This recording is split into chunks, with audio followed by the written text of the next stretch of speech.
총장에 이순희 후보자를 임명했습니다. 전국적으로도 처음 있는 일로 법적 분쟁까지 예고되면서 학내 분위기가 어수선합니다. 광양에서 일본 시모노세키를 오가는 카페리 운항이 재개될 것으로 보입니다. 선사 측이 사업 면허를 취득한 데 이어 선박 구입 등 운항 준비에 나섰습니다. 고향에서 첫 작품전을 열고 있는 국민 만화가 허영만 화백을 데스크 인터뷰 오늘에서 만났습니다. 40년 외길 만화 인생과 고향 여수에 대한 허 화백의 이야기를 직접 들어봅니다. 여수시가 예술고등학교 유치에 행정력을 집중하고 있습니다. 돌산 청사를 무상 제공하겠다고 밝히는 등 적극적인 유치 의지를 밝혔습니다. 여러분 안녕하십니까? 여수 MBC 뉴스데스크입니다. 1순위냐 2순위냐 소문이 무성하던 순천대 총장에 결국 2순위로 추천됐던 박진성 교수가 임명됐습니다. 이순희 후보자가 국립대 총장이 된 건 이번이 처음인데요. 유례 없는 사태에 법적 분쟁까지 우려되고 있습니다. 보도에 문형철 기자입니다. 순천대학교 제8대 총장에 사회체육학과 박진성 교수가 임명됐습니다. 교육부는 오늘 공문을 통해 이순위로 추천된 박 교수를 신임 총장으로 임명했다고 밝혔습니다. 직무 대리 체제로 들어간 지 닷새 만입니다. 사전에 예고가 된 바가 없었기 때문에 인수인계 절차 등을 거친 후에 총장 공백에서는 일단 벗어났지만 유례없는 사태에 대학 내부가 크게 술렁이고 있습니다. 이순희 후보자가 국립대 총장으로 임명된 건 전국적으로 순천대가 처음인데다 정부가 1순위로 추천된 정순광 교수의 정치 성향을 문제 삼았다는 이야기가 나돈 터라 학내 반발이 더욱 거셉니다. 1순위 후보자를 배제한 이유에 대해 교육부는 명확하게 밝히지 않고 있습니다. 국립대학에 대한 길들이기의 시도가 아닌가. 대학 구성원들 사이에 앞으로 갈등과 이런 것들을 염려하고 있습니다. 이와 관련해 박진성 신임 총장은 대학 구성원들에게 협조를 구하고 화합할 수 있는 방법을 찾겠다고 밝혔습니다. 한편 정순광 교수가 행정소송 등 법적 대응을 검토 중인 것으로 알려진 가운데 대학 교수회도 내일 긴급회의를 열고 이번 사태에 대한 대처 방안을 논의하기로 했습니다.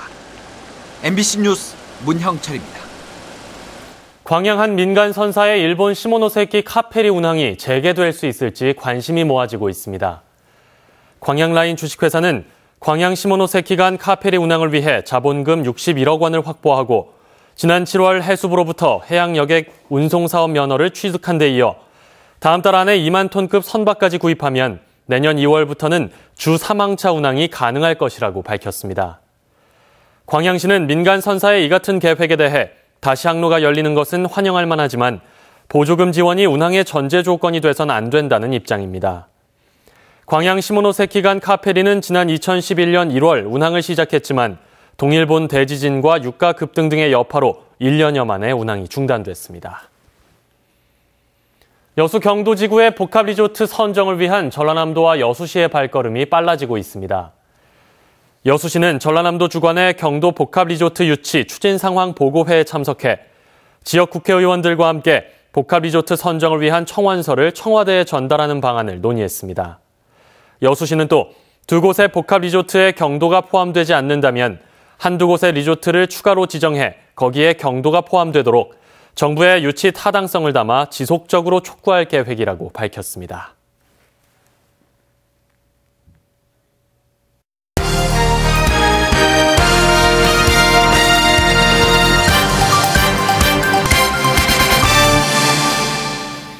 여수 출신의 국민 만화가 허영만 화백이 고향에서 첫 전시회를 갖고 있습니다.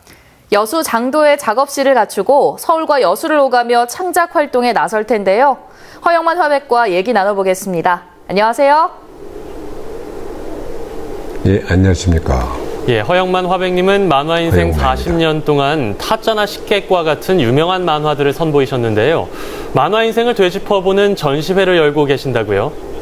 예, 그렇습니다. 서울에 이어서 여수에 지금 전시회를 갖고 있는데요.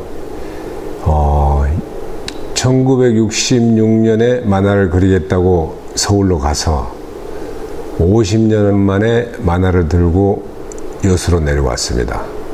제가 제일 처음에 60년대에 시작했을 때는 상당히 저급한 문화로 취급받고 있었는데 요즘은 굉장히 저변이 넓은 문화로 인정받고 있죠. 그래서 앞으로 만화에 대한 기대를 더욱 할 수 있고 자부심을 갖게 되는 그런 전시회가 되고 있습니다. 네, 고향이 여수시인데 그래서 여수시가 이번에 장도에 있는 빈집을 고쳐서 화백님의 작업실 겸 창작 공간을 만들고 있다고 들었습니다. 예, 장도는 이제 예울마루 건너편에 있는 조그만 섬입니다. 거기에 이제 6가구가 살고 계셨는데 그분들을 밖으로 모시고 이제 저뿐만 아니라 이제 창작하는 분들 몇 분이 이제 거기서 자리를 잡을 예정입니다. 앞에 있는 다리 저희 물때에 맞춰서 시간이 되면 다리가 물속에 잠겨요, 바닷물에. 네. 그러나 이 다리는 불편하더라도 물에 잠기는 시간을 견디면서 이 다리를 그대로 유지를 해 나가야 된다. 나는 그렇게 저희 여행을 많이 다녔지만 세계적으로 이런 다리를 가진 전시 장소는 없었다. 그래서 꼭 이거는 좀 지켜달라. 네, 그렇게 얘기하고 있습니다. 네. 앞으로 좋은 공간이 될 것 같습니다. 예. 허화백님의 작품들이 대중의 인기를 얻는 비결 어디에 있다고 보시는지요? 항상 또 연출에 신경을 많이 쓰고 있습니다. 튀지 않게 우리가 보통 살아오면서 어떤 놀라운 장면이 있을 때 크게 놀란다든지 그렇게 실제 인물하고 이렇게 비교해보면 만화에서는 가능한 표현이지만 실제로는 그렇지 않거든요. 그래서 그런 것들을 실제 상황에서 크게 벗어나지 않게 하려고 굉장히 자제를 하는 편이죠. 과대한 표현은 안 하고 스토리도 그렇게 끌고 나가지도 않고요. 그래서 독자들이 친숙함을 느껴서 좋아하지 않나 싶습니다. 네, 지금까지 발표한 작품만 200편이 넘는 것으로 알려져 있는데 이제 연세도 7순을 바라보고 계신데 앞으로의 계획과 또 예비 만화가들에게 조언 한 말씀 부탁드립니다. 열심히 하고 항상 책상을 떠나지 마라 라고 얘기를 합니다.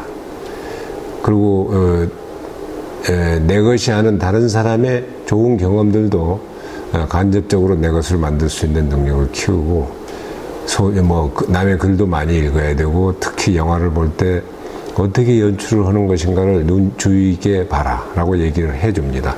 지금 저희 만화를 그리고 싶어하는 여러분들에게 꼭 이것이 정답이다라고 얘기는 할 수 없지만은 좋은 답이 될 것입니다.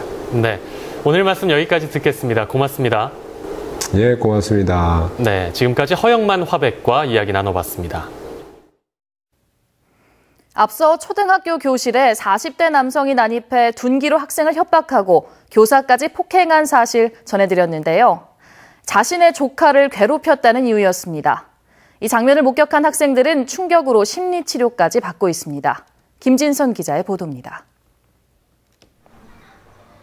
전남의 한 초등학교. 46살 임모 씨가 자신의 화물 차량을 타고 학교로 들어선 건 지난 16일 오전 8시 50분쯤. 적재함에서 길이 70cm가량의 둔기를 꺼내들더니 3학년 교실로 직행했습니다. 당시 학생들만 있던 교실에 들어선 임 씨는 전날 자신의 조카를 때린 학생을 찾아 둔기를 보이며 협박했습니다. 그 공사장에서 막 때릴 때 치는 그 큰 망치거든요. 망치를 위협을 하려고 하는데 학생이 놀래가지고 옆방으로 피신했어요. 뒤늦게 들어온 교사들이 둔기를 빼앗으려 임 씨를 막았었지만 임 씨는 담임교사 30살 이모 씨를 폭행했습니다. 임 씨가 차량을 몰고 들어가 교실까지 200여 미터를 이동하는 동안 임 씨를 제지하는 사람은 아무도 없었습니다. 당시 교실과 복도 등에서 상황을 목격한 80여 명의 학생들은 개별 혹은 소그룹으로 심리치료를 받고 있습니다. 불안 정도를 좀 심하게 느낀 학생도 있고 좀 적게 느낀 학생들이 개인별로 괜찮아 다 있으니까요. 경찰은 임 씨를 특수 폭행과 협박 등의 혐의로 입건해 조사하고 있습니다. MBC 뉴스 김진선입니다. 여수시가 전남도교육청이 2018년 개교를 목표로 추진 중인 창의예술고등학교 유치에 적극 나서고 있습니다. 여수시는 최근 지역 대표 문화예술인들이 대거 참여한 범시민예술고 유치추진위원회를 구성한 데 이어 당초 예정됐던 예술고 부지인 봉산초등학교나 진모지구 대신 돌산청사를 후보지로 확보해 부지를 무상 제공하고 설립을 위한 모든 행정 절차도 간소화할 계획이라고 밝혔습니다. 여수시는 전남교육청이 다음 달 초 예술고 후보지를 결정할 예정인 가운데 여수의 전남도 산하기관이 전무한 상황에서 지역 균형 발전 차원에서 예술고 유치의 타당성을 주장하고 있습니다. 제24회 전국 무용제에서 전남 대표로 경연에 참가해 은상을 수상한 순천의 창작 발레 흑두루미의 꿈이 광주에서 공연됩니다. 순천시 사단법인 나라 발레 시어터의 창작 발레 흑두루미의 꿈이 광주 시립발레단의 제안물을 거쳐 천하계 비상이라는 제목으로 오늘부터 이틀간 광주 시립발레단 정기공연 모던 발레 무대에 오릅니다. 이번 공연은 순천만과 천연기념물 흑두루미의 가치를 도내에 알리고 광주광역시와 순천시의 예술교류 확대에도 도움이 될 것으로 기대됩니다. 호남발 신당 창당이 본격화되고 있는 가운데 안철수 새정치민주연합 의원이 이에 대해 부정적인 입장을 밝혔습니다. 호남 물갈이에 대해서는 인물과 제도, 문화를 함께 바꾸는 노력이 중요하다고 말했습니다. 한신구 기자의 보도입니다. 안철수 의원은 광주시의회에서 열린 기자간담회에서 호남발 신당 추진이나 참여에 대해서 부정적인 입장을 피력했습니다. 분열적 시각에서 벗어나야 통합이 가능하고 당이 어려울수록 바깥을 보기보다 내부 혁신을 통해서 국민의 신뢰를 얻는 것이 중요하다고 말했습니다. 우리 당이 변화된 모습을 보이고 그 힘으로 총선 승리하는 것이 무엇보다도 지금은 중요한 때다. 내년 총선을 앞두고 불거지는 호남 물갈이에 대해서는 인물 교체와 함께 선거의 제도와 문화를 바꾸는 노력이 병행돼야 효과를 얻을 수 있다고 강조했습니다. 지금까지 정치권에서는 물갈이 요구에 대해서 고기갈이로 응답한 겁니다. 정말로 중요한 그 문화나 제도를 바꾸는 것보다 고기만 바꾸고 혁신위원회 활동에 대해서는 지난 4.19 보궐선거 패배 당시 호남 민심 이반의 원인을 파악했어야 했는데 진단 없이 처방만 내놔서 한계가 있을 수밖에 없었다고 말했습니다. 안 의원은 정부의 국사교과서 국정화 방침에 대해서 국민을 편갈라서 선거에 유리하게 이용하려는 의도가 아니냐며 박근혜 대통령에게 당장 중단하라고 촉구했습니다. MBC 뉴스 한신구입니다. 향일암 인근 군부대 생활관 신축에 대해 종교계까지 반발하고 나선 가운데 군이 여수시의 제안을 적극 검토하겠다고 밝혀 사태 해결에 실마리가 될 수 있을지 주목됩니다.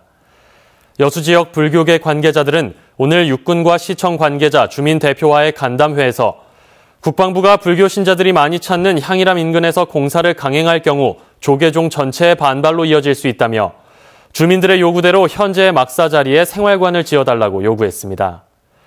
이군 사령부 관계자는 이에 대해 주민들의 요구대로 공사를 진행할 경우 추가 예산 7억 원을 간접 지원하겠다는 여수시의 제안을 검토해 최종 결론을 내겠다며 현재 진행 중인 터파기 공사는 11월 초까지 중단하기로 했습니다. 여순 사건 67주기를 맞아 여수와 순천에서 열린 희생자 위령제에 대한 자치단체의 인식이 크게 달랐다는 지적이 제기되고 있습니다. 여순 사건 유족회는 지난 19일과 20일 여수와 순천에서 각각 여순 사건 67주기 합동 위령제를 올렸지만 여수시는 시장과 공무원, 국회의원 등이 불참해 사실상 반쪽 행사로 치러진 반면 순천은 이들이 모두 참석해 대조적인 모습을 보였다고 밝혔습니다. 또 순천시는 위령제 행사 비용으로 1,200만 원을 지원했는데 여수시는 400만 원을 지원한 것으로 알려졌습니다. 여순 사건 여수유족회는 여수시가 위령제 참석은커녕 지원 조례 제정마저 반대하는 등 유족들을 외면하고 있다며 반발하고 있습니다.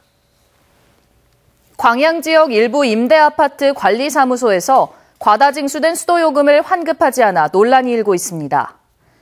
광양시의회 백성호 의원은 중마동 부영 1차와 2차, 태인동 부영아파트 관리사무소에서 수도요금을 7천만 원 가까이 더 걷었으며 이 돈을 잉여금으로 적립하거나 관리비 부족분으로 사용했다고 주장했습니다.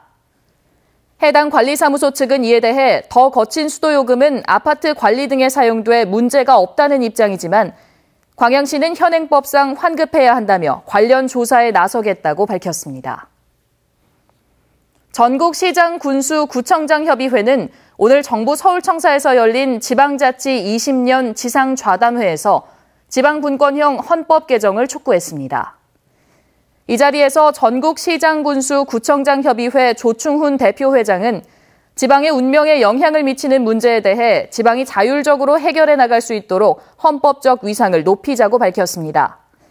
이번 좌담회에서는 지방자치 20년의 성과와 한계점, 지방분권 헌법 개정과 재정분권 확대 문제, 지방분권을 위한 현안 이슈와 미래 발전 방향을 집중 논의했습니다.